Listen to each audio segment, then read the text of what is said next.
issues with Utah housing. Okay.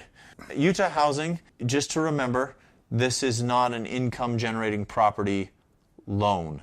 If there's a second kitchen in the residence, it can create difficulties. The way to make sure that you're okay is that it's not a legal duplex, it doesn't have a second meter, and it's not being advertised as an investment property, as money making. So if your MLS listing says income being generated from the mother-in-law property, this is not going to go Utah housing. If you have somewhere listed, such as the appraiser, that there's tenants in that area of the house, it's not going to go Utah housing. So watch that. Utah housing used to say not at all.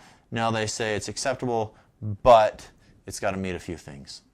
So, oh, really? Okay. Yeah, if it has a second kitchen, make sure you let your lender know and check for those things. So yeah, Utah housing will accept a second kitchen, but they still are not okay with any form of having a second family down there, especially if they're unrelated. Now, maybe mother-in-law? You can have, barring any other laws, but Utah housing isn't concerned per se how many people or how many different families are living in the home. They don't want it to be generating income. Okay. You can't rent it out. Okay, Jason. HOAs. You know, HOAs. my personal experience, I live in an HOA. I've got neighbors that are actually members of 2 HOAs. And I did an inspection where there was a bad roof, and I talked about this in one of my other segments. There was a bad roof that was the responsibility of the HOA, but they didn't have any money. Yeah. So, tell me about HOAs from your point of view. Okay, so this isn't something that necessarily needs to be written up in the contract, but it's something you definitely want to make sure your buyers and the lender is aware of. You want to check what the fees are, like the monthly fees, which should be on the listing. You want to see what the reinvestment or transfer fees are, and you want to check how many HOAs govern this property. Yeah, and the last one to me means something in particular, because you don't just find an HOA and assume that's the only one. Right. Now, recently had a closing where we knew there was an HOA involved. Everybody knew about it. We knew what the transfer fee was. We knew what the monthly dues were. But up until actually the day of closing, the buyer's agent, and the title company, lender included, I guess, didn't know that there was a second one.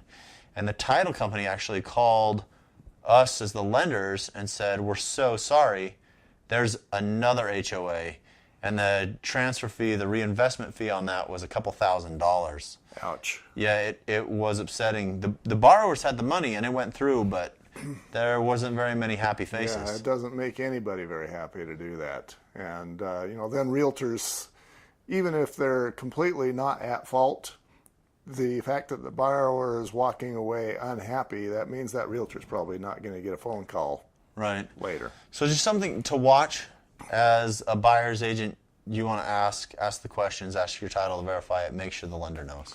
And I'm thinking, what if maybe the home has been vacant for 6 months, or what if the previous homeowners maybe didn't pay their HOA bill? How does that generally work? That's something that you're going to want to check with title.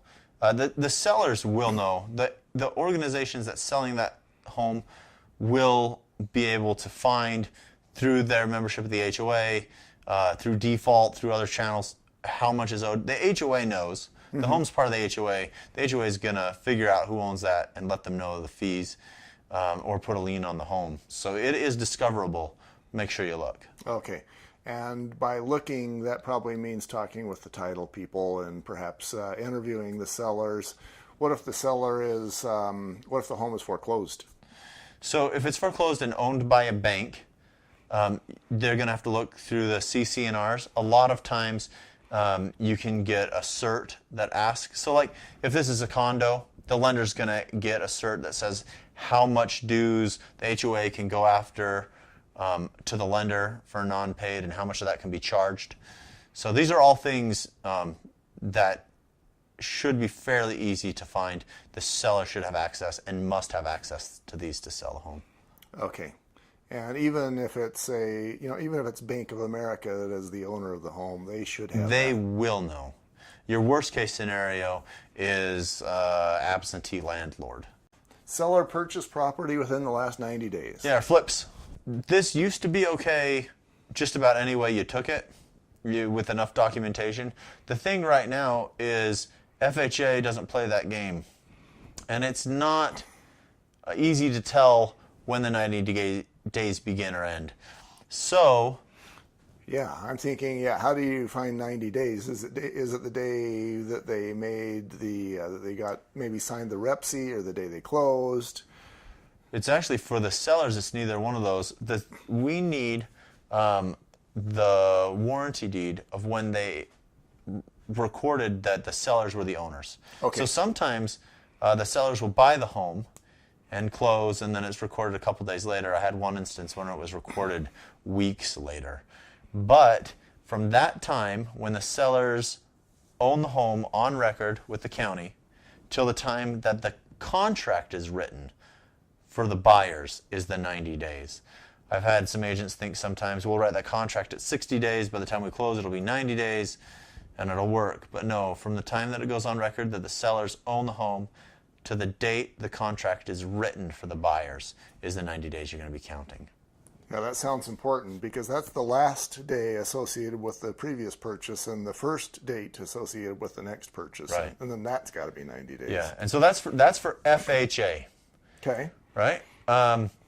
Conventional loans, you should be fine as long as you can document increase in the value. If they're just flipping them and want to sell it for twice as much as they bought it for, that might be hard. They might have to substantiate it, document repairs or other work that was done on the home. Thank you. If you have any other questions of me, you can always give me an email, and good to have you on board.